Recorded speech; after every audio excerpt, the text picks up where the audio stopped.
श्रीमद् भगवद गीता। श्री गीता के ज्ञान की कथा प्रारंभ। पहला अध्याय। जब कौरव पांडव महाभारत के युद्ध को चले तब राजा धृतराष्ट्र ने कहा, मैं भी युद्ध को देखने चलूंगा। तब श्री व्यास जी ने कहा, हे राजन, नेत्र बिना क्या देखोगे। राजा धृतराष्ट्र ने कहा, देखूंगा नहीं तो श्रवण तो करूंगा। तब व्यास जी ने कहा, हे राजन, तेरा सारथी संजय जो कुछ महाभारत के युद्ध की लीला कुरुक्षेत्र में होगी सो यहाँ बैठे ही श्रवण करावेगा।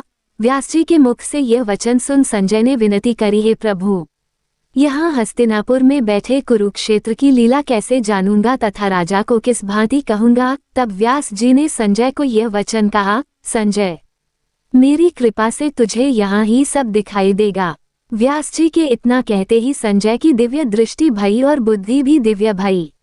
अब आगे महाभारत का कौतुक कहते हैं, सो सुनो। 7 अक्षौहिणी सेना पांडवों की और 11 अक्षौहिणी सेना कौरवों की, ये दोनों सेना कुरुक्षेत्र में जा एकत्र हुई। धृतराष्ट्र ने पूछा, हे संजय, धर्म के क्षेत्र में युद्ध की इच्छा से एकत्र हुए मेरे और पांडु के पुत्रों का क्या किया। संजय ने कहा, पांडवों की सेना को व्यूहित देखकर दुर्योधन आचार्य द्रोण के समीप जाकर कहने लगे, हे आचार्य, देखिए आपके शिष्य बुद्धिमान द्रुपदपुत्र ने पांडवों की बड़ी सेना की कैसी व्यूह रचना की है। सेना में अर्जुन, भीम जैसे बड़े धनुर्धारी विराट महारथी द्रुपद, धृष्टकेतु, चेकितान बलवान काशीराज, पुरुजित कुंती भोज नरों में श्रेष्ठ शाव्य, पराक्रमी युधामन्यु, बलवान उत्तमौजा, अभिमन्यु और द्रौपदी के पुत्र सबके सब महारथी हैं। हे ब्राह्मण श्रेष्ठ, आपके स्मरणार्थ अब मैं अपनी सेना के प्रधान सेनापतियों के नाम बताता हूँ।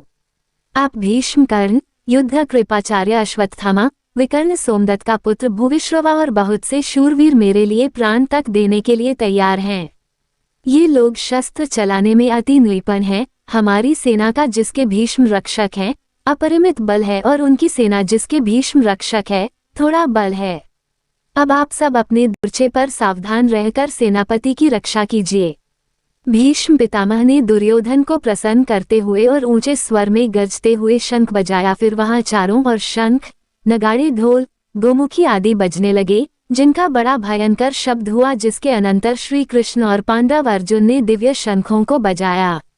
श्री कृष्ण ने पांचजन्य और अर्जुन ने भी देवदत्त नामक शंख को और भीषण कर्म करने वाले भीम ने पौंड्रक नामक बड़े शुक को बजाया। कुंती पुत्र राजा युधिष्ठिर ने, अनंत विजय नकुल ने, सुघोष और सहदेव ने, मणिपुष्प कौन धनुर्ना काशीराज, शिंखरी, धृष्टद्युम्न विराट, अपराजित सात्यकी राजा द्रुपद और द्रौपदी के 5 पुत्रों और महाबाहु अभिमन्यु, इन सब वीरों ने अपने अपने शंखों को बजाया। उन शंखों के भारी शब्द से आकाश और पृथ्वी गूंज उठे और धृतराष्ट्र के पुत्रों के हृदय कांप उठे। हे राजन, अर्जुन ने कौरवों को युद्ध के लिए प्रस्तुत देखकर धनुष उठाकर श्री कृष्ण से कहा कि हे अच्युत, मेरा रथ दोनों सेनाओं के बीच में खड़ा कीजिए, जरा से मैं युद्ध करने वालों को देख लूं कि इस रणभूमि में मुझे किन किन के साथ युद्ध करना चाहिए। दुर्योधन की प्रीति करने वाले जो युद्ध के लिए यहाँ एकत्रित हुए हैं उनको देखूंगा। संजय ने कहा, हे राजन, अर्जुन की बात सुनकर श्रीकृष्ण ने भीष्म, द्रोण आदि वीरों के सामने उत्तम रथ को खड़ा करके कहा कि हे वीर, युद्ध के लिए उद्यत इन कौरवों को देख लो।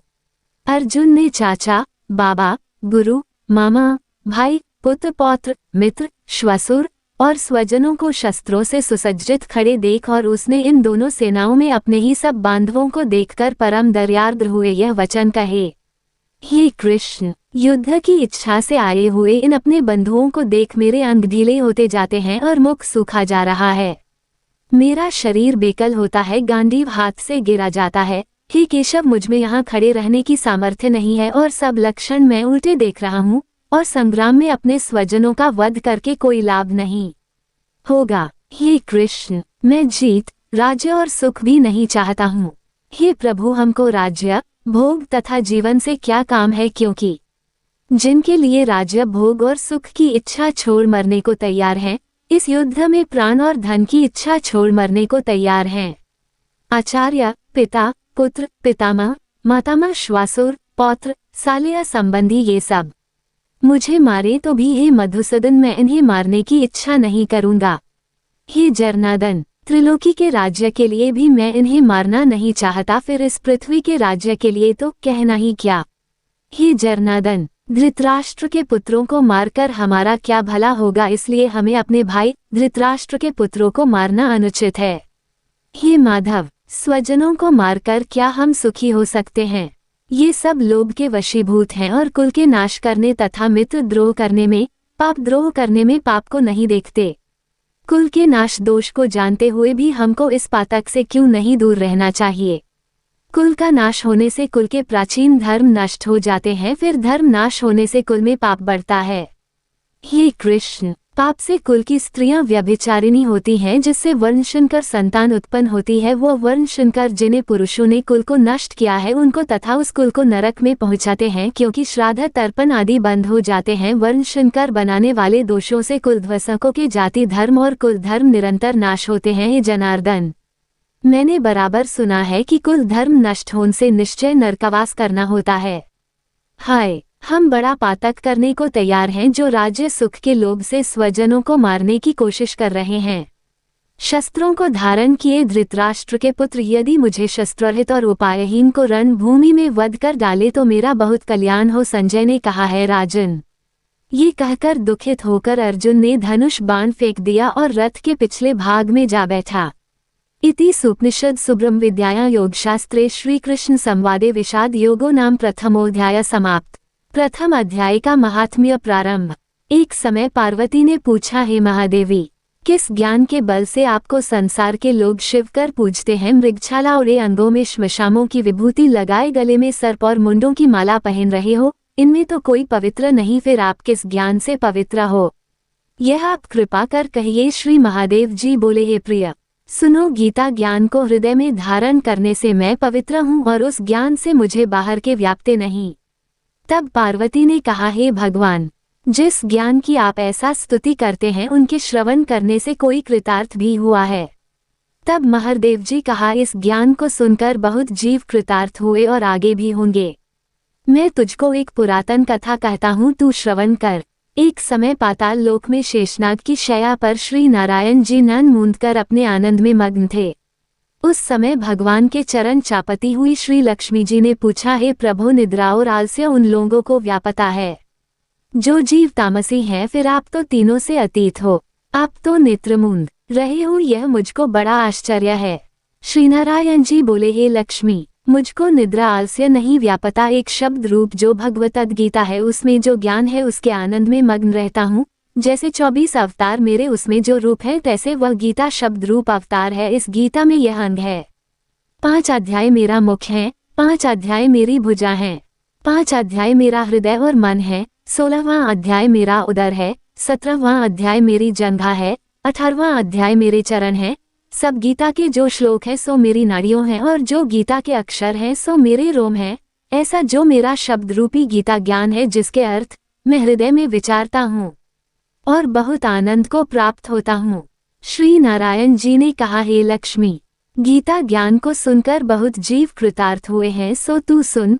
शूद्रवर्ण प्राणी था जो चांडालों के कर्म करता था और तेल लवण का व्यापार करता था। उसने बकरी पाली। एक दिन वह बकरी चराने को बाहर गया, वृक्षों के पत्ते तोड़ने लगा, वहां सर्प ने उसे डस लिया, तत्काल प्राण निकल गए। मरकर उसने बहुत नरक भोगे। फिर बैल का जन्म पाया, उस बैल को भिक्षुक ने मोल ले लिया। वह भिक्षुक उस पर चढ़कर सारा दिन मांगता फिरा, जो कुछ भिक्षा मांगकर लावे वह कुटुंब के साथ मिलकर खावे। वह बैल सारी रात द्वार पर बंधा रहे, उसके खाने पीने की भी खबर न लेवे, कुछ थोड़ा सा भूसा उसके आगे डाल देवे। जब दिन चढ़े फिर बैल पर चढ़कर मांगता फिरे। कई दिन गुजरे तो वह बैल भूख का मारा गिर पड़ा, पर उसके प्राण नहीं छूटे। नगर के लोग देखा करें, कोई तीर्थ का फल दे, कोई व्रत का फल दे, पर उस बैल के प्राण छूटे नहीं। एक दिन गणेका आई, उसने मनुष्यों से पूछा, ये भीड़ कैसी है? तो उन्होंने कहा, इसके प्राण जाते नहीं, अनेक पुण्यों का फल दे रहे हैं तो भी इसकी मुक्ति नहीं होती। तब गणेका ने कहा, मैंने जो किया है तिसका फल बैल के निमित्त दिया। इतना कहते ही बैल की मुक्ति हुई। तब बैल ने एक ब्राह्मण के घर में जन्म लिया। पिता ने उसका नाम सुशर्मा रखा। जब बड़ा हुआ तो माता पिता ने इसको पढ़ाया, तब इसको पिछले जन्म की सुध रही थी। इसने एक दिन मन में विचार किया, जिस गणिका ने बैल की योनि से छुड़ाया था तिसके दर्शन करूं। विप्र चलता चलता गणिका के घर गया और कहा, तू मुझे पहचानती है? तू विप्र, मैं वेश्या। तब विप्र ने कहा, मैं वही बैल हूँ जिसको तुमने अपना पुण्य दिया था। तब मैं बैल की योनि से छूटा था, अब मैंने विप्र के घर जन्म लिया है, तू अपना वो पुण्य बता। गणिका ने कहा, मैंने अपने जाने कोई पुण्य नहीं किया, पर मेरे घर एक तोता है, वो कुछ पढ़ता है, मैं उसके वाक्य सुनती हूँ। उस पुण्य का फल मैंने तेरे निमित्त दिया ने था। तब विप्र ने तोते से पूछा कि तू सवेरे क्या पढ़ता है? तोते ने कहा, मैं न पिछले जन्म में विप्र का पुत्र था। पिता ने मुझे गीता के पहले अध्याय का पाठ सिखाया था। एक दिन मैंने गुरुजी से कहा, मुझको तुमने क्या पढ़ाया है? तब वह गुरु ने मुझे शाप दिया कि तू सुआ हो जा। तब मैं सुआ हुआ। एक दिन फंदक मुझे पकड़ ले गया, एक विप्र ने मुझे मोल लिया। यह विप्र भी अपने पुत्र को गीता का पाठ सिखाता था, मैंने भी वह पाठ सीख लिया। एक दिन विप्र के घर चोर पड़े, उनको धन प्राप्त न हुआ तो पिंजरा उठा ले गए। उन चोरों की यह गणिका मित्र थी। मुझे इसके पास ले आए, सो मैं नित्य गीता के पहले अध्याय का पाठ करता हूँ, वही पुण्य तेरे निमित्त दिया था। सो हे लक्ष्मी। गणिका ने भी भले काम ग्रहण किए, नित्य प्रति स्नान करे और गीता के प्रथम अध्याय का पाठ करें। इससे उसकी मुक्ति हुई। श्री नारायण ने कहा, लक्ष्मी, जो कोई अजानकर भी गीता का पाठ करे या श्रवण करे उसको भी मुक्ति मिलेगी।